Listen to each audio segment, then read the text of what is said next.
Hi everybody, my name is Elie. I am a project manager at a Berlin-based company called PlaytestCloud. First, I'd like to give a big shout out to Suzanne, who gave me the opportunity to talk to you today. This is my first time actually talking to a group of game designer students. And I really enjoy making this presentation for you, and I really hope you will learn a thing or two about mobile gaming, the overall biggest gaming industry, and game user research. The first one, really good questions about how an average, an average playtest looks like.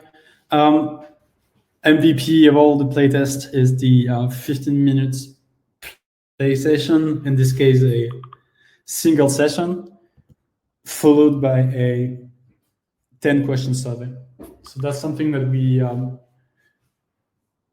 offer a lot, that mainly because the game studios are often really curious about how their first-time user experience, the tutorial, the first time user experience of their game is.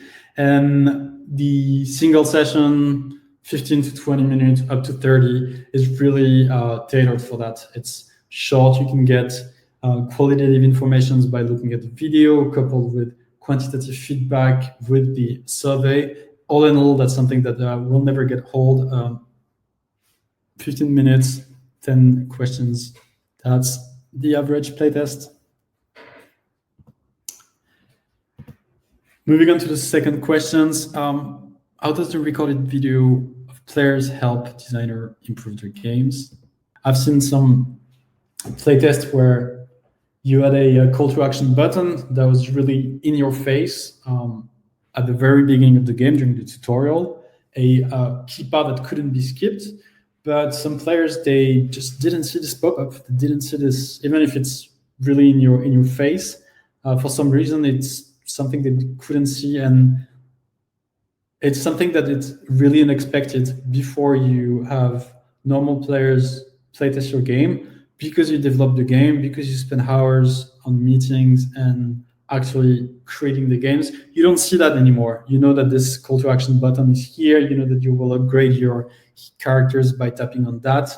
It becomes too obvious for you. That's why studios need playtesting. They need you guys, us, the players, to play their games before they're live. And this specific example I'm using of like this call to action button that was just in your face but not used by the players, that's something that nobody in their company thought about before they saw the videos. Again, some blockers. We've seen a longitudinal study where players are playing the game as intended, everything is working well, but at some point, the matches get really, really hard. The learning curve or the progression curve is just not in line with actual players. So game designer designed the game, so it has a curve, like a difficulty curve or an experience curve. But then the reality is that some players were just blocked and they had like no good items, no game knowledge to progress further. And that's something you can spot by playtesting your game, in this case, using a longitudinal study. Really good question. Moving on to the third one. And the answer is yes, we do have we know we've been working with game studios since 2012 for some of them, and we have a really high quality standard, and we've been always delivering the best results we could, and that really created last long relationship. Now we decided to also move on to a subscription-based model that will just what we really want to do is be part of the playtesting habits of game studios.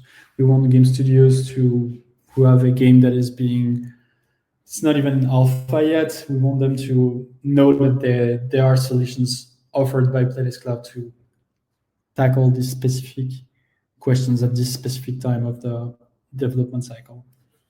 And then we want to help them before the game is being soft launched by testing the FTUE, for example. We also want them to increase their retention by testing a longitudinal study and see how the players come back to the game, what they liked about the game, and what really drive them to take the little screen, tap on the app button, and get back to the game. So yes, long-lasting relationships are crucial to keys to what we do. Gaming, mobile gaming is a small word, and we're succeeding because we've been building long-lasting relationships. Moving on to the fourth one, what's the longest playtest case? This is a good one. This is a question I really wanted to answer to.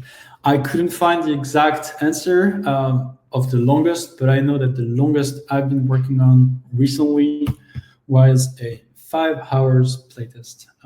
This was, as you can imagine, a longitudinal study where players had to play an hour a day for 5 days. And at the end of the day, it gives the game user researcher who actually analyzed the data a lot of information. So you have, like, I don't know how many episodes of Game of Thrones is 5 hours, but you know, if you order 5 players for 5 hours of gameplay, all the hours of gameplays are broken with a survey. So you have a lot of data to collect and analyze.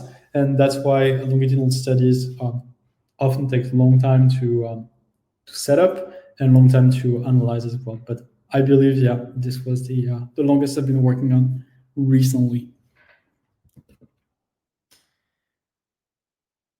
This is a good questions as well. Questions regarding playtesting with kids. We're really proud to be able to actually offer playtesting with kids at PlaytestCloud. We do offer, playtesting from 3 to 15 years old. These type of playtests, these type of players are really different from you and I.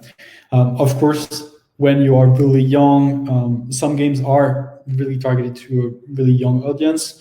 But yeah, the way you design a playtest is key to have it succeed. When we're talking about playtesting with kids, obviously it's true for all the playtests, but it's especially true for playtesting with kids.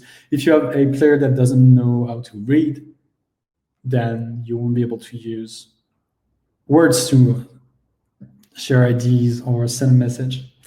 Some tasks are just not like they are intended, or gameplay is like made obviously by adults, but targeted to kids. So of course you do need to make it as simple as it can be. Really, you need to adapt to your audience, and for that we have a one thing at PlaytestCloud. So we do offer playtesting with kids, but they're always supervised by their parents, and that's a key part of a successful playtest with kids, is the help of the parents.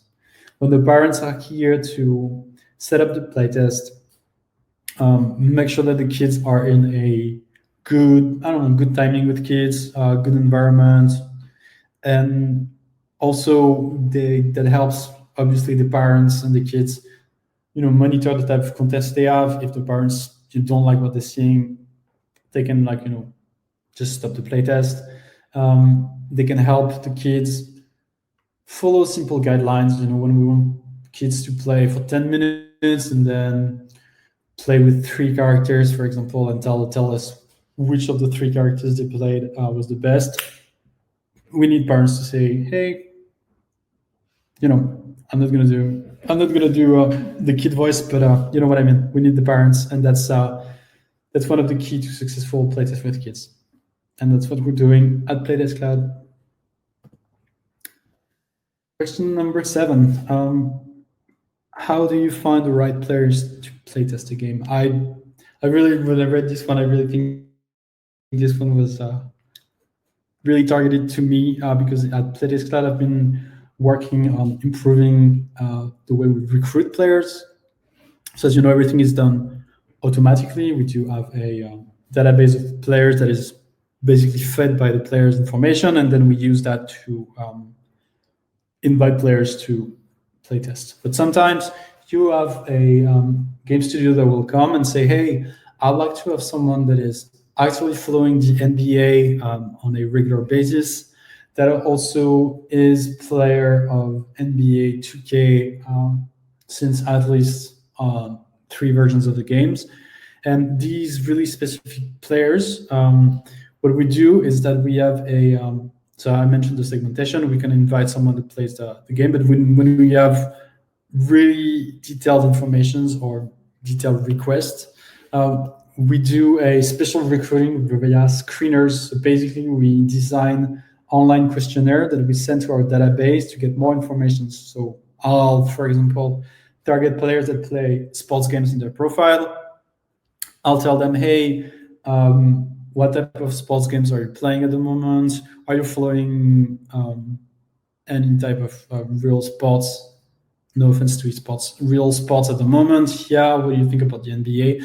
A bunch of questions that are specially designed to make sure that the players are not lying to us to get the playtest, and make sure that we have reliable players for the specific playtest. So this is something I've been doing for a long time at PlaytestCloud. It's kind of my specialty for me, and really fun to get to players' head and try to find like really specific audience and profiles.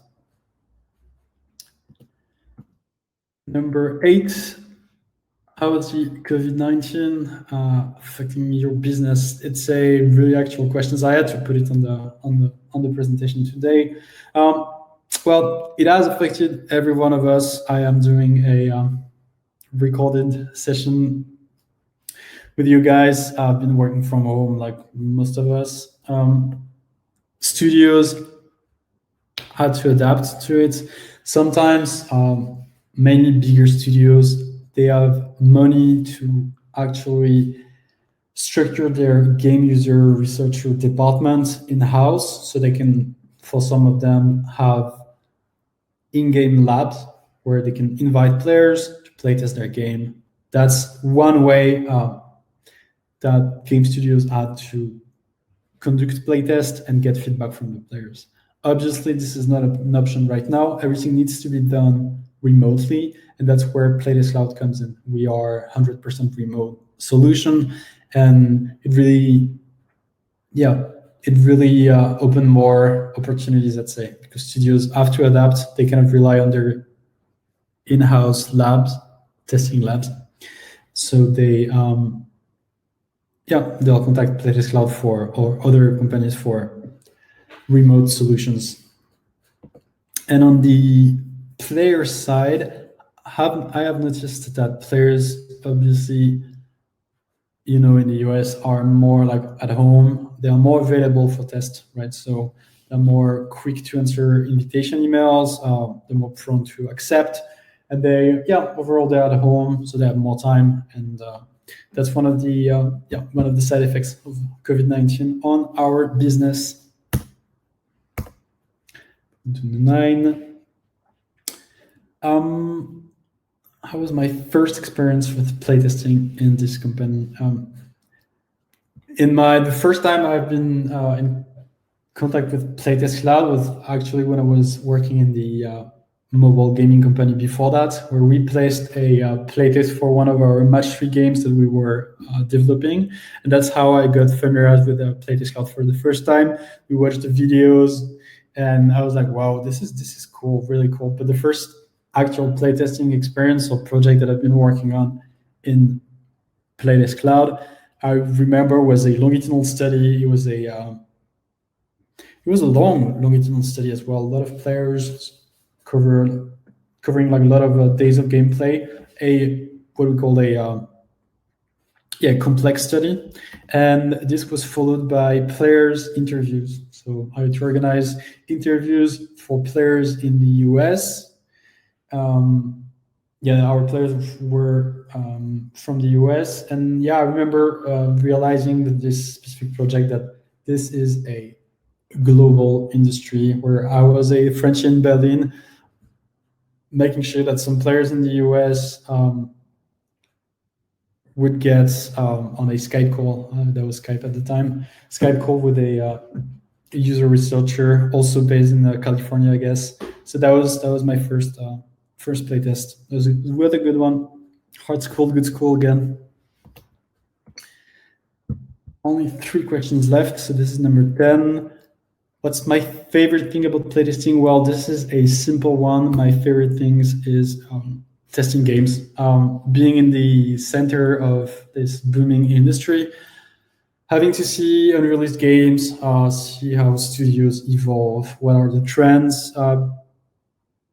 This is all about games. I'm a gamer myself, and I'm really lucky. Not all the days are, I don't have to test games every day, but when I do, I always feel like lucky and happy. So please become successful game designer, make games, and have them play tested at PlaytestCloud. You'll make a happy PM. And learning is also something really good. It sounds cheesy, but it's, I guess, one of the main 2 cents feedback that I would have for you. Learning, finding a company where you can learn new skills and stay curious is something really good. And working at PlaytestCloud really opened up my eyes on how especially the game user researcher side of the industry is being stricter right now. It's something new, something that is getting more and more momentum. And it's really cool to follow that, look at conferences, and read books about it. It's really cool. Piece of advice that I would give you if you'd like to conduct your first playtest. The first one is to manage your expectations. Whenever you start to work on a game, it's personal because it's your baby, your product. You'll have it tested or playtested by players, and they obviously didn't work on the game, so they don't have the same expectation, they don't have the same experience with your game. They might give you feedback that you think are just wrong, or if you think that you worked on the control of the game and it's fluid as hell and it's really cool to play, and if someone tells you that, hey, I played this game and the controls are better, and you know for a fact because you're a game designer that the controls that they are referring to are not better, don't take it personally. Don't bring yourself. Don't be too involved. Work with the results you get. If someone says something about your game, then take it. Work with the feedback, and try to be detached. I don't know what of them. Sorry. I think that's one of the feedback I have. The second one is to try and find the right type of playtest.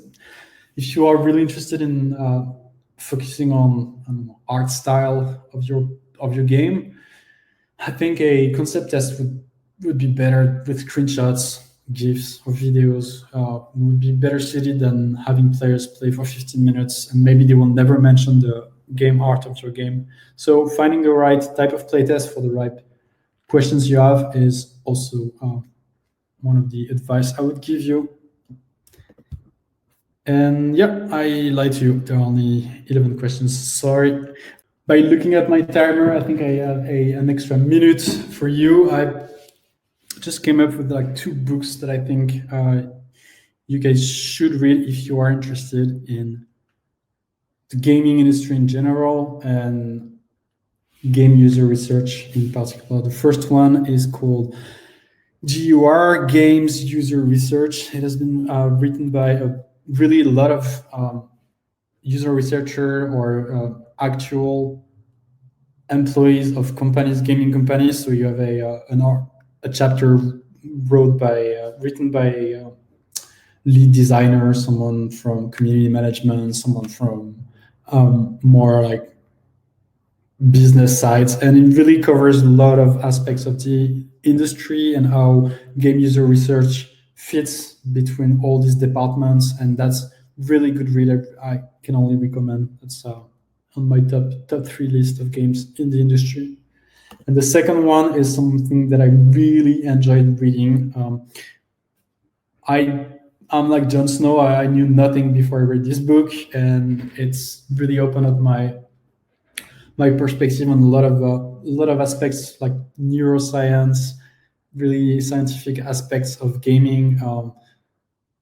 That's what it is in the name. Neuroscience collides to gaming, and that's been written by a Frenchie, Célia Rodin, who worked for Epic Games, and she worked on Fortnite.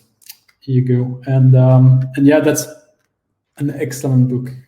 You can also watch a lot of kind of like keynotes of Célia Rodin online. She's touring. She was, I guess, now that COVID is here, yeah, touring the world and giving her feedback about that. Really, really good read and good watch.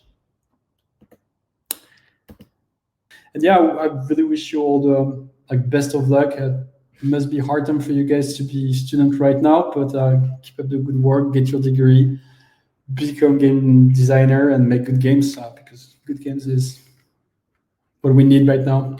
Thank you all for your time. I'm signing off.